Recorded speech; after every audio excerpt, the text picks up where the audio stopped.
புதுசா நீங்க ஏதாவது தொழில் தொடங்குறதோ, இல்ல புது வேலையில நீங்க சேர்றதோ, அதுக்கான காலகட்டமா இருக்கும்.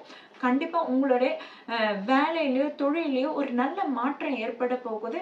இந்த காலகட்டம் உங்களுக்கு ஒரு நல்ல முன்னேற்றமா தான் இருக்கும். ஆனா, குருவோட மாற்றம்ன்றது உங்களுக்கு அவ்வளோ ஃபேவரபிளா இல்ல.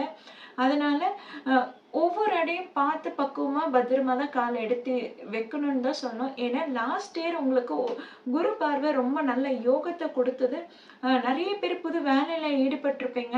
புதுசா தொழில் தொடங்கியிருப்பீங்க.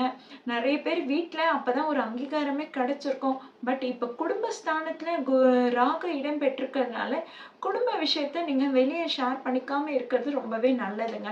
சரி. இது இந்த மே மந்த்லேருந்து செப்டம்பர் வரைக்கும் கேது சூரியன் சாரத்துல உத்திர நட்சத்திரத்துல பயணிக்கிறாரு.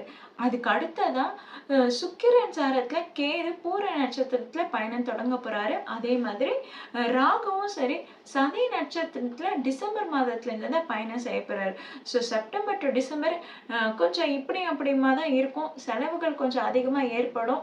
ஏன்னா உங்களுக்கு குருவோட பார்வை 12ஆம் இடத்துல இடம்பெறதுனால தேவையில்லாத செலவுகள் கொஞ்சம் டிராவலிங்கு இல்ல மெடிக்கல் எக்ஸ்பென்சஸ் அந்த மாதிரியான செலவுகளை கொஞ்சம் ஏற்படுத்த தான் செய்யும். அது இந்த செப்டம்பர் டு டிசம்பர் காலகட்டத்துல உங்களுக்கு ஒரு பயணத்தோடு சேர்ந்த செலவுகளா இருக்கும். ஓகேங்களா? சரி, டிசம்பருக்கு அப்புறம் எப்படி இருக்க போகுதுன்னா, ஒரு திடீர் அதிர்ஷ்டத்தை உண்டாக்கும்னு சொல்லலாம். திடீர் அதிர்ஷ்டத்தையும் உண்டாக்கும். அதே நேரத்துல தேவையில்லாத பிரச்சனைகளையும் உண்டாக்கும். ராகு 2ஆம் இடத்துல இருக்கிறதுனால கொஞ்சம் உங்க வார்த்தைகள்ல கவனம் வேணும். தேன் கலந்த வார்த்தை உங்களுக்கு ஒரு நல்ல விஷயமா இருக்கும். அதே மாதிரி யாருக்கும் எந்த ஃபேக் ப்ராமிஸ் கொடுக்க வேணாம். யாருக்கும் வாக்குறுதி கொடுக்க வேணாம். யாருக்கும் ஜாமீன் கையெழுத்து போட வேணாம். மகர ராசினருக்கு இந்த 2ஆம் இடத்துல வர ராகு ஒரு நல்ல லாபத்தை கொடுத்தாலுமே, ஒரு நல்ல பண வரவை கொடுத்தாலுமே தேவையில்லாத பிரச்சனைகளையும் கூடவே கொண்டு வருங்க.